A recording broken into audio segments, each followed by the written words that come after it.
Halo semuanya, perkenalkan nama gue Christian Ernest.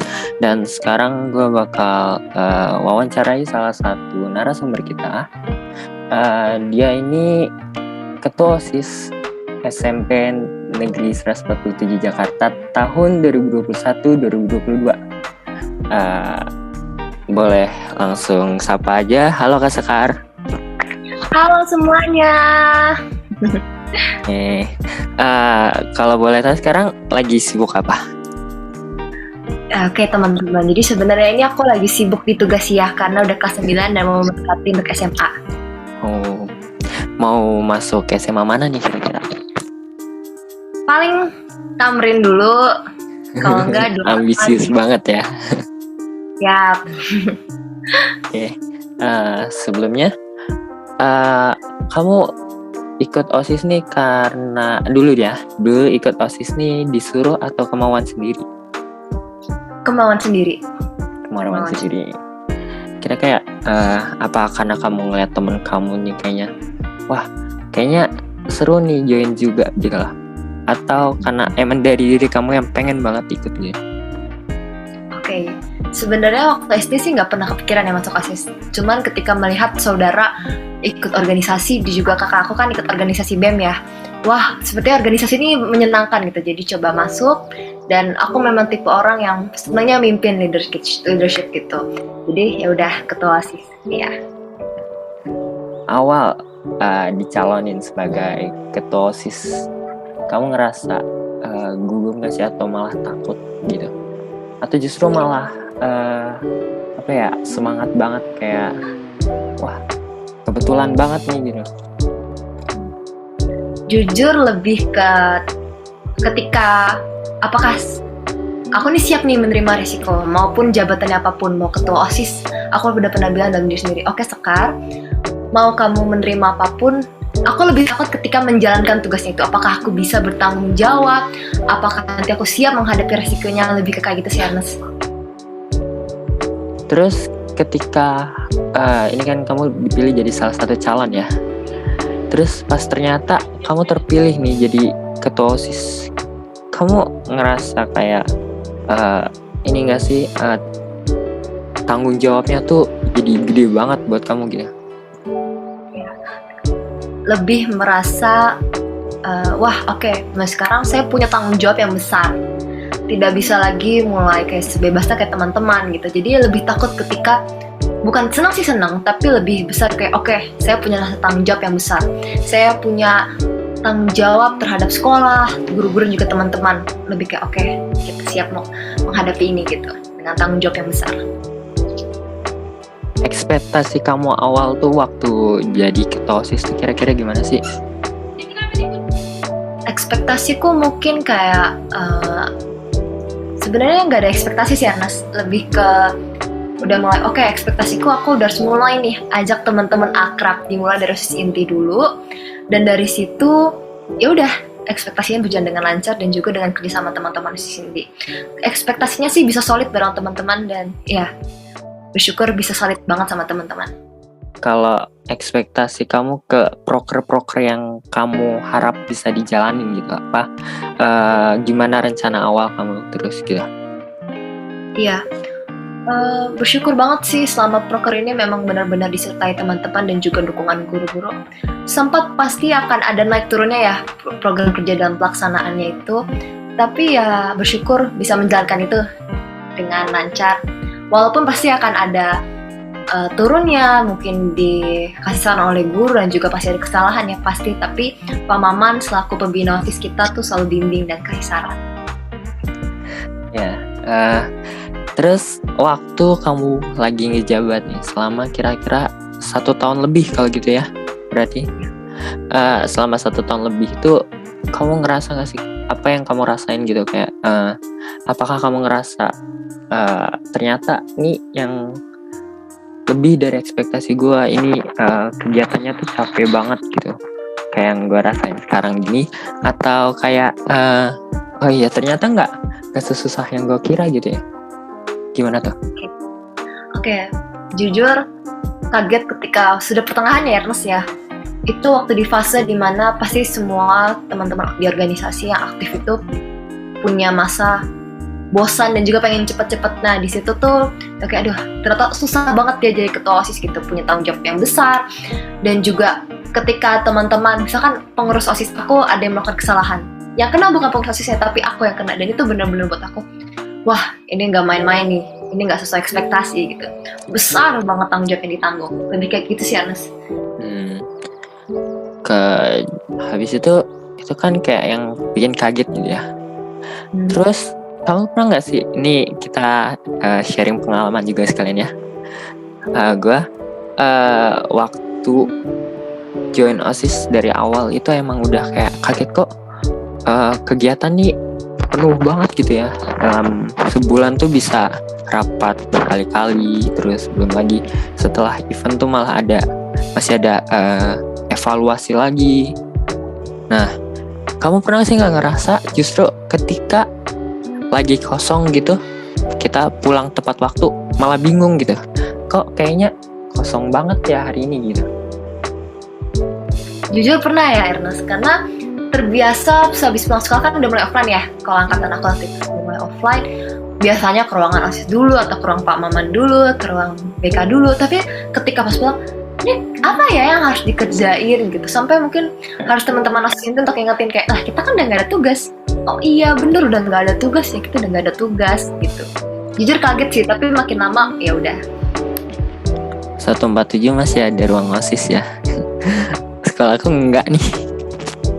Aduh, oke, kita lanjut ke pertanyaan lanjutnya. Kira-kira boleh nggak sih kasih salah satu pengalaman kayak permasalahan apa yang kamu alami selama jadi ketua OSIS? Salah satu aja ya. Boleh Ernest. Waktu itu ada selisih pendapat ya antara aku dan juga teman-teman OSIS inti. Aku nggak bakal sebutin namanya, tapi yang penting adalah menurunkan rasa ego. Pastikan ketika kita mau kasih pendapat tuh maunya, oh pendapat kita yang dipakai gitu. Tapi ketika aku di OSIS inti ini, aku benar-benar belajar bahwa kita harus menurunkan rasa ego, dan juga bahwa kalau kita saling ego nih nggak bakal ketemu nih tujuannya. Kita kan diskusi memang dari awal kan kita mau mencapai tujuan apa, bukan apa yang mau kita menangkan. Dari situ tuh benar-benar dari inti belajar bahwa kita solid, saling turun ego, dan juga kita saling memaafkan, dan juga ya benar-benar lepas lah gitu. Kita Ernest. Berarti kita harus menerima kalau ini tuh keputusan tim gitu ya, bukan cuma dari diri kita sendiri gitu ya. Oke, thank you. Terus selama kamu OSIS, kamu pasti sering di-spend dong ya? Sering banyak kegiatan bahkan di waktu jam pelajaran ya? Iya. Kira-kira di situ tuh kamu ngerasa kayak ini nggak sih ribet banget, kayak aku masih harus ngejar pembelajaran nih, tapi aku juga nggak bisa ninggalin tanggung jawab aku di sini gitu. Gimana menurut kamu? Jujur, Ernest pasti merasa senang ketika kita di-spend, karena kan mata pelajaran bolos ya. Tapi yang pasti aku nggak bisa senang pasti, realitanya pasti senang, tapi ada materi yang harus dikejar.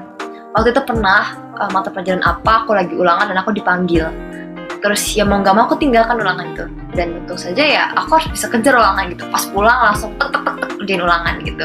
Senang, tapi pasti ya tetap ada pekerjaan yang harus kita selesaikan gitu, ya tugas sekolah itu. Pernah gak sih kayak ini saking sibuknya kegiatan sampai PR tuh ketinggalan, sampai lupa kalau misalnya ada PR gitu, akhirnya dikejar dalam semalam bisa sampai 2-3 PR gitu?